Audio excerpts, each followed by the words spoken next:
ഇന്നൊരു നൂലപ്പം ഉണ്ടാക്കാൻ നമ്മൾ രാവിലെ ബ്രേക്ക്ഫാസ്റ്റ് വേണ്ടിയിട്ട് അതിലൂടെ നമ്മൾ ആദ്യം പാൻ വെച്ച് ചൂടാക്കിയിട്ട് അതിൽ കുറച്ച് ചൂടുവെള്ളം ഒഴിച്ച് കൊടുക്കും. തിളക്കട്ടെ.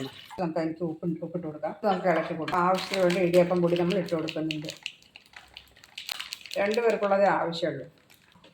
നമുക്ക് നന്നായി ഇളക്കി കൊടുക്കാം. ഇളക്കി കൊടുത്താൽ അതിലൊരു ഇടിയപ്പം നമ്മൾ കുഴയ്ക്കാനുള്ള പരുവായിരിക്കണം. ഇതുണ്ട് ഇടിയപ്പത്തിൻ്റെ മാവ് ഏകദേശം ശരിയായിട്ടുണ്ട്. പൊട്ടിപ്പിടിക്കുക എണ്ണ ഒഴിച്ചിട്ടും ചിലരുണ്ടാക്കുന്നത് ഒട്ടിപ്പിടിക്കാതിരിക്കാൻ പറ്റും. പിന്നെ അതിൽ എണ്ണയൊന്നും ഒഴിക്കുന്നില്ല. ഇതിങ്ങനെ ഈ പരുവത്തിലാക്കുക. ഏകദേശം ഒരു ചപ്പാത്തിൻ്റെ പരുവത്തിലാക്കുക. ആവി കയറ്റാൻ വേണ്ടിയിട്ട് നമ്മൾ കുറച്ച് വെള്ളം ഇഡലി പാത്രത്തിൽ വെച്ച് കൊടുക്കുക. അത് തിളക്കട്ടെ. അപ്പോഴേക്കും നമുക്ക് നൂലപ്പം പിഴിഞ്ഞെടുക്കാം. പിഴിയാനായിട്ട് നമുക്ക് ഇതിലേക്ക് നമുക്ക് മാവിട്ട് കൊടുക്കാം. മാവിട്ട് നല്ല ചൂടുള്ള സമയത്ത് നോക്കിയിട്ട് വേണം ചെയ്യാൻ.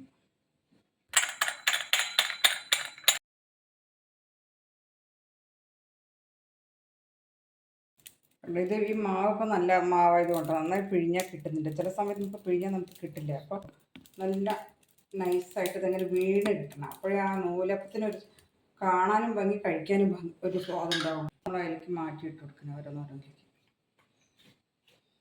അപ്പോൾ ഞാൻ എന്താ ചെയ്യുന്നറിയോ, ഇതിനകത്തിന് 2 ഉണ്ടയാക്കി വെച്ച് കൊടുക്കണം. നമുക്കൊരു കൊഴുക്കട്ട മാതിരി നമുക്ക് കഴിക്കാമല്ലോ. കുട്ടികൾക്കൊക്കെ ആണെങ്കിലും ഇഷ്ടമാവും. ഇനി നമുക്ക് നൂലപ്പത്തിന് മെതിക്ക് തറിയോ കുറേശ്ശെ തേങ്ങ ഇട്ട് കൊടുക്കുക. എല്ലാവർക്കും ഇഷ്ടമായിരിക്കാമെന്നില്ല, എന്നാൽ പക്ഷേ ഇട്ട് കഴിഞ്ഞാൽ നല്ല ടേസ്റ്റ് ആയിരിക്കും. കുട്ടികൾക്കൊക്കെ ഇഷ്ടമായിരിക്കും. അതിങ്ങനെ ആവിയിൽ വെന്ത് കഴിയുമ്പോൾ സ്വാദുണ്ടാവും. നമുക്ക് ആവിയിൽ വെക്കാനായിട്ട് 2 ആവിയിൽ വെക്കാനായിട്ട് എടുത്ത്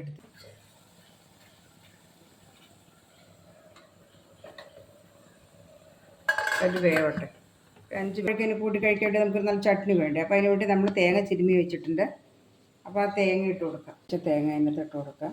ഒരു കഷ്ണം ഇഞ്ചി, പച്ചമുളക്, 2 കൊത്ത് കറിവേപ്പില നമ്മൾ ഇട്ട് കൊടുക്കുക. ഞാൻ ചില താളിക്കുമ്പോൾ ഇട്ട് കൊടുക്കുക. ഞാൻ അരയ്ക്കുമ്പോൾ തന്നെ ഇട്ട് കൊടുക്കും. അപ്പോൾ അത് കുറച്ചുകൂടെ അതിൻ്റെ സത്തൊക്കെ അതിൽ കിടക്കുമല്ലോ. നമ്മൾ വെറുതെ കളയേണ്ട ആവശ്യമില്ല. അല്ലെങ്കിൽ ഇലയെടുത്ത് അങ്ങോട്ട് കളയും. ഇതാകുമ്പോൾ നമുക്ക് കഴിയും. കുറച്ച് വെള്ളം കൂടെ ചേർത്ത് നമുക്ക് അരയ്ക്കാം. നമുക്കൊന്ന് അരച്ചെടുക്കാം. ചട്നി കൂടെ അരപ്പ് തയ്യാറായിട്ടുണ്ട്. അല്ലെങ്കിൽ പച്ച കളറിൽ കാണുന്നത് കറിവേപ്പിലയാണ്. നമ്മൾ കറിവേപ്പില കളയുന്നില്ല, കൂടെ ഇട്ട് അരച്ചു കൊടുക്കുകയാണ് ചെയ്യുന്നത്. ചട്നി ഉണ്ടാക്കാനായിട്ട് നമുക്ക് കടുക് പൊട്ടിക്കാനായിട്ട് പാത്രം വെച്ച് കൊടുക്കാം. ചൂടാകുമ്പോൾ അതിലേക്ക് എണ്ണ അതിലേക്ക് കുറച്ചുകൂടെ കടുക് പൊട്ടിക്കാനായിട്ട് കടുക് ഞാൻ നേരത്തെ തന്നെ കരിവേപ്പില ഇട്ടിട്ടുണ്ട്. വേണമെങ്കിൽ നമുക്കൊരു കടുക് പൊട്ടിക്കഴിഞ്ഞാൽ ഒരു കൊത്ത് കരിവേപ്പിലയും കൂടെ നമുക്ക് അതിലേക്ക് ഇട്ട് കൊടുക്കാം.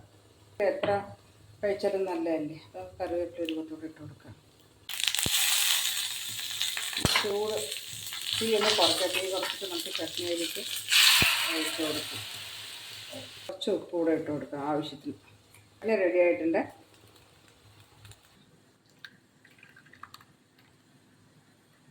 നൂലപ്പം റെഡി ആയിട്ടുണ്ട്. നമുക്ക് വേറെ പാത്രത്തിലേക്ക് നമുക്ക് മാറ്റാം. ഇതാണ് എല്ലാ നൂലും ഇങ്ങനെ കറക്റ്റായിട്ട് നിൽക്കുന്നുണ്ട്. നമുക്ക് വേറെ നല്ല നൂലപ്പം കിട്ടിയിട്ടുണ്ട്.